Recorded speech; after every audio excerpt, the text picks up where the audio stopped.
तो गाइस आज हम बात करेंगे यूपीएस के बीटेक कोर्स के बारे में कि क्या उसकी एलिजिबिलिटी क्राइटेरिया है, कितनी उसकी फीस है, कैसी उसकी प्लेसमेंट्स है और कैंपस फैसिलिटीज़ आपको क्या क्या मिलती हैं और आखिर में आपके लिए वर्थ इट रहेगा या नहीं रहेगा। तो सबसे पहले अगर मैं बात करूँ यूपीएस की रैंकिंग की, तो यूपीएस की जो इंजीनियरिंग कैटेगरी में रैंक है वो है 54th रैंक। और अगर मैं यूपीएस की यूनिवर्सिटीज़ में ओवरऑल रैंक की बात करूँ तो वो है 52nd रैंक। उसके बाद अगर मैं एलिजिबिलिटी क्राइटेरिया की बात करूँ कि यूपीएस का जो बीटेक का एलिजिबिलिटी क्राइटेरिया है तो वो क्या है, तो सबसे पहले आपके मिनिमम 50% होनी चाहिए आपके 10th और 50% होने चाहिए आपके 12th में। तो अभी आप यूपीएस के मतलब एडमिशन क्राइटेरिया को मतलब फुलफिल करोगे और आप कोई भी एग्ज़ाम दे पाओगे यूपीएस का जो एंट्रेंस एग्ज़ाम होता है। उसके बाद जो आपका सिलेक्शन होता है वो होता है आपका यूपीएस ईआईटी एग्ज़ाम, जो कि बीटेक के लिए होता है एंट्रेंस एग्ज़ाम। या फिर अगर आपने जेई दिया तो उसके बेसिस पे आपकी एडमिशन हो सकती है। या फिर अगर आपने जैसे बोर्ड में आपके अच्छे मार्क्स आए हैं, जो कि यूपी जो भी क्राइटेरिया होगा यूपीएस का कि कितने परसेंट से ऊपर आपका अच्छे मार्क्स माने जाएंगे, तो उसके बेसिस पे आपकी एडमिशन हो सकती है। या फिर आपने सैट दिया होना चाहिए या फिर सीयूईटी देना चाहिए, तो इसके बेसिस पे आपके एडमिशन हो सकती है। तो अगर हम यूपीएस के ईआईटी एग्ज़ाम के बारे में बात करें तो जो वो एग्ज़ाम होता है वो ऑनलाइन होता है और 2 घंटे का आपका एग्ज़ाम होता है। और यूपीएस ने इसके एक डेमो टेस्ट का लिंक भी दे रखा है जो आपको डिस्क्रिप्शन में मिल जाएगा, जहाँ से आप डेमो टेस्ट दे सकते हो और मतलब आइडिया ले सकते हो कैसा एग्ज़ाम आएगा। उसके बाद अगर हम एग्ज़ाम पैटर्न की बात करें तो आपके मैथमेटिक्स के या फिर अगर कोई जैसे पीसीएम में करा है तो मैथमेटिक्स के क्वेश्चन आएंगे, और अगर किसी ने पीसीबी से करा है तो बायो के क्वेश्चन आएंगे। तो उसके 35 क्वेश्चन होंगे। और फिर फिजिक्स के 35 होंगे, केमिस्ट्री के 35 होंगे, इंग्लिश लैंग्वेज के 20 क्वेश्चन होंगे और टोटल आपके 125 क्वेश्चन होंगे। उसके बाद अगर बात करते हैं जैसे अगर किसी ने कोई भी एग्ज़ाम नहीं दिया, जो कि मैंने बताया था UPS EAT JE CUET SAT, कोई भी एग्ज़ाम नहीं दिया और फिर भी मतलब जैसे आपको बिना कोई एग्ज़ाम दिए यूपीएस ईएटी का एंट्रेंस एग्ज़ाम है वो भी मतलब बिना दिए आपको एडमिशन लेनी है, चाहे आपके बोर्ड्स में इतने अच्छे मार्क्स नहीं आए, फिर भी आपको डायरेक्ट एडमिशन चाहिए यूपीएस में, तो आप कैसे ले सकते हो। तो आपको डिस्क्रिप्शन में लिंक मिल जाएगा व्हाट्सएप चैट का, जिसपे आप चैट करके उनसे पूछ सकते हो कि कैसे आप डायरेक्ट एडमिशन ले सकते हो। या फिर आपको एक टोल फ्री नंबर भी मिल जाएगा जिस पे आप कॉल कर सकते हो और उनसे पूछ सकते हो कि मेरे को डायरेक्ट एडमिशन चाहिए यूपीएस के बीटेक कोर्स में, तो आपको प्रॉपर गाइड कर देंगे कि कैसे एडमिशन ले सकते हो। अगर किसी को कोई जैसे लगता है गाइडेंस की ज़रूरत नहीं है और डायरेक्ट एडमिशन फॉर्म भरना है आपने यूपीएस का, तो उसका भी लिंक आपको यूपीएस के एडमिशन फॉर्म का लिंक मिल जाएगा डिस्क्रिप्शन में। और अगर गाइडेंस चाहिए तो एक गाइडेंस फॉर्म का लिंक भी दे रहा हूँ मैं डिस्क्रिप्शन में, वो आप जैसे ही फॉर्म फिल करोगे तो आपको एक टीम कनेक्ट कर लेगी कि आप कैसे डायरेक्ट एडमिशन ले सकते हो यूपीएस में। उसके बाद अगर मैं बात करूँ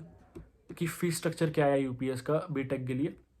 तो फर्स्ट और सेकंड सेमेस्टर की जो फीस है वो 2,28,000 ईच है, और थर्ड और फोर्थ सेमेस्टर की 2,42,000 ईच है,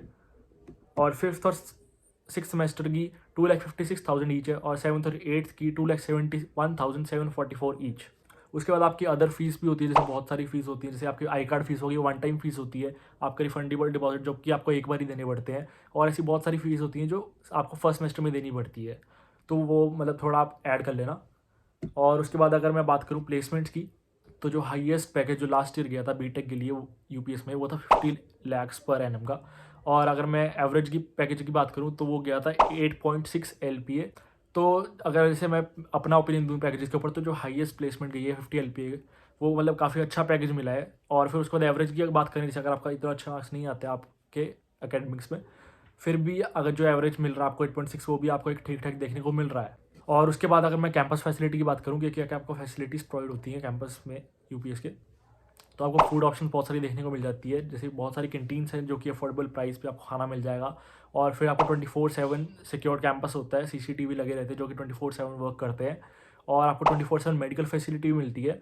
जो कि मतलब जैसे कुछ भी अगर होता है तो मेडिकल फैसिलिटी है, डॉक्टर्स 24/7 अवेलेबल रहते हैं। और फिर उसके बाद आपको स्पोर्ट्स फैसिलिटी मिलती है, जैसे अगर आपको किसी भी स्पोर्ट्स में इंटरेस्ट है तो यूपीएस आपको इनकरेज करता है कि आप उसको बड़े लेवल पे जाके खेलो। और फिर उसके बाद आपको ट्रांसपोर्ट फैसिलिटी मिलती है, जैसे अगर कोई देहरादून या आसपास के एरियाज में रहता है तो उसके लिए बसेस भी प्रोवाइड की जाती हैं। तो अगर अब बात करें हम कि आपके लिए बीटेक यूपीएस से परस्यू करना वर्थ इट रहेगा या नहीं रहेगा, तो अगर मैं अपना ओपिनियन दूँ इस पे, तो जैसे अगर हम फीस देखें तो फीस तो अगर बाकी कॉलेज से कंपेयर करें तो काफ़ी हाई है, लेकिन अगर प्लेसमेंट्स और कैंपस फैसिलिटी देखें तो वो एक तरह से बैलेंस कर रहा है फीस के साथ, क्योंकि अब फैसिलिटीज़ बहुत सारी देखने को मिलती है और प्लेसमेंट जो 50 LPA गया है वो मतलब ऑब्वियसली बहुत ज़्यादा अच्छी है। तो जैसे अब किसी को नया एक्सपीरियंस गेन करना है, अच्छा एक्सपोजर चाहिए, क्योंकि आपको यूपी में बहुत अच्छा एक्सपोजर मिल जाएगा और आपको एक्सपीरियंस भी बहुत नया मिलेगा, आपको बहुत कुछ चीज़ नई देखने को मिलेगी और आपका अच्छा एक्सपोजर मिलेगा। तो आप ज़रूर यूपीएस आओ और अपना 4 साल यहाँ स्पेंड करो अच्छे से, एकेडमिक्स में भी पार्टिसिपेट करो अच्छे से, कल्चरल में भी पार्ट करो, सब जगह मतलब पार्टिसिपेट करो यहाँ आपको बहुत सारे क्लब्स देखने को मिल जाएंगे जहाँ पार्टिसिपेट कर सकते हो, मेंबर बन सकते हो उनके, जो कि मतलब आपका ऑब्वियसली आपका रेज्यूमे में ऐड हो सकते हैं और फिर वो बहुत अच्छा बनाएंगे प्लेसमेंट के टाइम। तो बाकी एक बार अपनी प्रॉपर रिसर्च करना इंटरनेट पे यूपीएस में आने से पहले, अच्छे से देख के आना कि क्या है यूपीएस में क्या नहीं है। एक बार अपनी प्रॉपर रिसर्च करना, सिर्फ एक वीडियो की बेसिस पे मत आ जाना, प्रॉपर रिसर्च करना, प्रॉपर गूगल पे देखना, यूट्यूब पे देखना, हर जगह देख के फिर आना।